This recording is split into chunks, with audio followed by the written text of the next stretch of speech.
Hi, everybody. Joe Cioffi here. Weather in 5 days in 5 minutes. And tonight on the Joe and Joe Weather Show, we'll be watching Hurricane Lee, which will be turning to the north over the next day or two, and then heading up the East Coast offshore. And we'll let you know what the risks are to easternmost New England and especially Nova Scotia, the western part of Nova Scotia. That looks like the best chance for a landfall. So we'll talk about that and the wonderful dry air that's coming into the east for the latter part of this week and into this weekend. That's tonight at 7:35 p.m. on my YouTube channel. And Weather in 5 is brought to you by Omni True Value Hardware at 1226 North Wellwood Avenue in West Babylon, New York. Mulch, topsoil, and sand, and anything else you need hardware wise as far as making sure your house looks great. 631-756-1125 for the best prices in town. OmniTrueValue.com is the website. And Tempest by Weatherflow. Get the revolutionary Tempest weather system. Join the fastest growing observing weather network on the planet. The link is pinned to the top of the link is pinned to the descriptor on this video. And use the coupon code I want a weather station. And if you do, of anything you purchase there, you get 10% off. Now, let's look at the satellite loop of the United States, and Lee is in range here. You can see it on the lower right. It's kind of expanded a bit. The gales have been slowly expanding as the storm is moving northward. Still a borderline Category 3 hurricane. Might be just a tad generous with regards to that as far as the winds are concerned. The recon's been having trouble showing winds up at about 100 knots, which would correspond to 115 miles an hour. In the meantime, it's moving west-northwest very, very slowly. And in the meantime, we are breaking out this afternoon into some sun, but we'll probably see some thunderstorms bubble up into this evening. Then further west in western New York and back in western Pennsylvania, you'll see that band of clouds that sweeps southwestward into the middle Mississippi Valley and back into Oklahoma and Texas. That is the next cold front, and that front is very, very important because that is going to be the driver here with regards to Lee. That front is going to move offshore, and the hurricane will move to the east of that front. That'll be the path line that it will take. If we had this front stall out to our west, that would be a different story, and Lee would take a track up much closer to the coast. But I think we're at the point right now where we could pretty safely say that Lee is definitely not going to be a problem for southern New England and points southward, other than the ocean getting ripped up a bit. And then we look to maybe coastal Maine, particularly in Downeast Maine and the western part of Nova Scotia, because that really does look to me like that is the more likely place where we will see a landfall. Here is the Hurricane Center's latest forecast as of 2 p.m. Eastern Time. We do now have tropical storm watches up for Bermuda.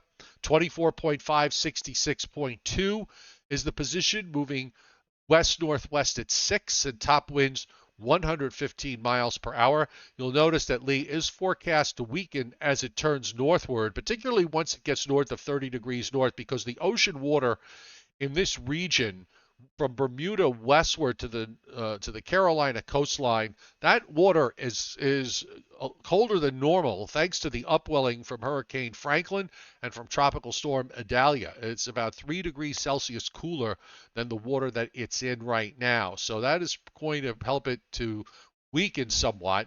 And then a north-northeast or northerly track from there.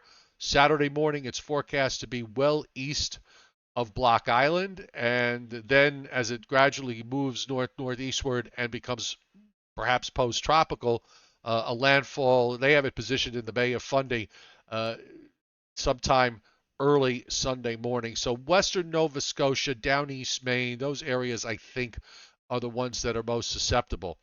Now, coming back to our weather tonight, we do have a marginal risk of severe weather. Western New Jersey eastern and southeastern Pennsylvania, southwest into North Georgia, and the western Carolinas, also from southern Georgia down the Florida Peninsula, and also in the southwest and southern Arizona into New Mexico. For tomorrow, with that next front close by, marginal risk, and that's been expanded a little bit now to include just about all of New Jersey, the Hudson Valley, Long Island, Connecticut, Rhode Island, and a good chunk of the state of Massachusetts. Also, coastal North Carolina and coastal South Carolina now in a marginal risk for severe weather tomorrow. And then Thursday, with drier air spreading down the east in the east all the way down into the Gulf states, we see no chance for thunderstorms, which is a good thing. And that means that we may actually, for many areas, may wind up being dry right through the weekend.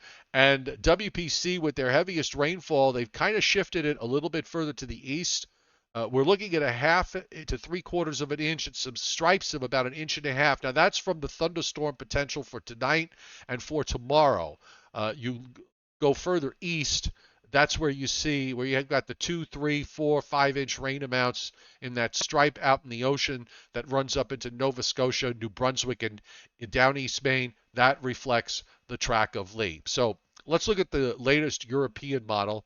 And for those of you who are on top of the weather much of the time, you will note from overnight, where the overnight model tried to bring it very close to Cape Cod. Well, the day run today has now gone the other way. It's joined the other models. The European has been really the outlier for much of the last 3 or 4 days with these more westerly tracks. And I think it's pretty well locked into the idea that the other models have, which is to follow the track much like what the Hurricane Center has. So I don't really think there's too much room for error here. And if we switch over to the GFS today, you'll see it's about the same. It matches up fairly well. So that lends a large degree of confidence that this is not going to be an issue, even for southeastern New England. The rain stays just offshore, maybe clips Cape Cod for a handful of hours, but the real heavy stuff is going to be to the northeast when the hurricane makes landfall, at least on the GFS Saturday evening in Western Nova Scotia. Meanwhile, for everybody else, here comes the cold front. We get into showers and storms overnight into Thursday, probably after midnight.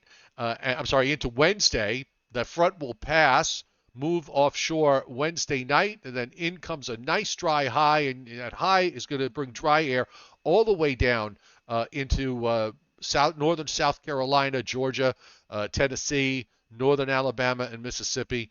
You see Lee just going on its merry way. Takes a little bit hook to the left there before it skims western Nova Scotia and heads on up into New Brunswick, and then it goes goodbye.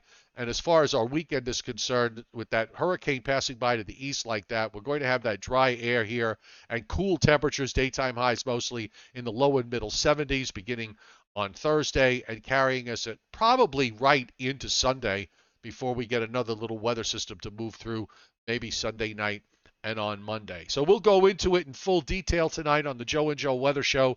That's at 7:35 p.m. Eastern Time. So mark it down, and we hope to see you then.